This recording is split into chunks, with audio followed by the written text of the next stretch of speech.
Hi, Kit Kath in the kitchen and in your home here. So today I want to talk about the in your home part. So I'm a recreation therapist and I want to give some tools for those of you who are living with geriatric family or friends or who are caretakers, especially those who are working with people with memory impairments such as dementia. Now, a change of routine is hard for anyone, but it is especially hard for those who have lived very long and have a very specific routine, and those who have memory impairment and can become very confused by a change of schedule. So it's important to continue having meal times at the same time you always do, and try to keep it with the same people that you do. Of course, maintaining distance if necessary. Now, one of the main things that I've struggled with is people asking, why hasn't my family visited? Have they forgotten about me? And they will forget, maybe hourly, maybe daily, that there is a virus. So, depending on their age, I say something like, well, do you remember polio? Now, polio is something that if you're in your 80s and 90s, you will remember there was a few weeks period where people had to distance themselves. And people remember polio as something sad that happened and something that was spreading and something, there was some fear, there was an uncertainty at that time of how things spread.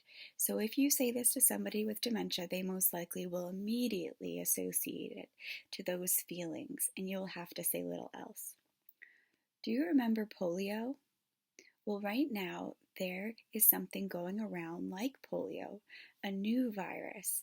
And so we have been asked by the government, because the government is something that someone in their 80s and 90s would very much respect. We have been asked to stay home, to stay inside, and reassure them that their family and friends, whether or not they are dead or living, because the person with dementia may not be aware, and it's unnecessary to say so. I always try to tell the truth, but avoiding anything that would be unnecessary to say, trying to avoid lying, but also staying within that person's reality. So I'll say, all of your family and friends are home right now and they are safe. And you are here with us and you are safe. And they will be assured. Now, I have never, so far, in the last month or other times using this, had an issue. It always works very well. So that is something, if someone says that they want to be home, they want to go home, they may say this, they may no longer have a house. They may no longer have a husband or a family that lives in that house. They may think that their mother's alive. They may think that they are younger and their children are home and they have to take care of them.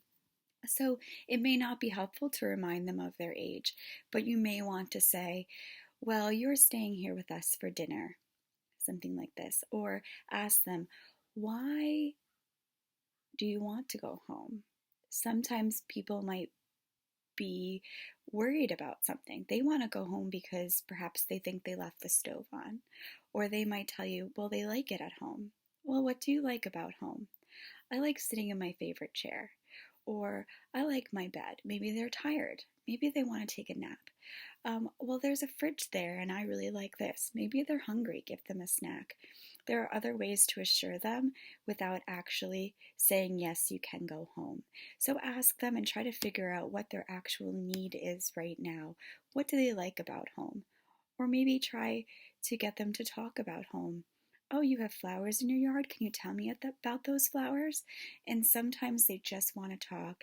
And once they get into talking about those flowers, and then you could take that into gardening and talk about how you love gardening and how there's a garden here. Would you like me to show you my flowers?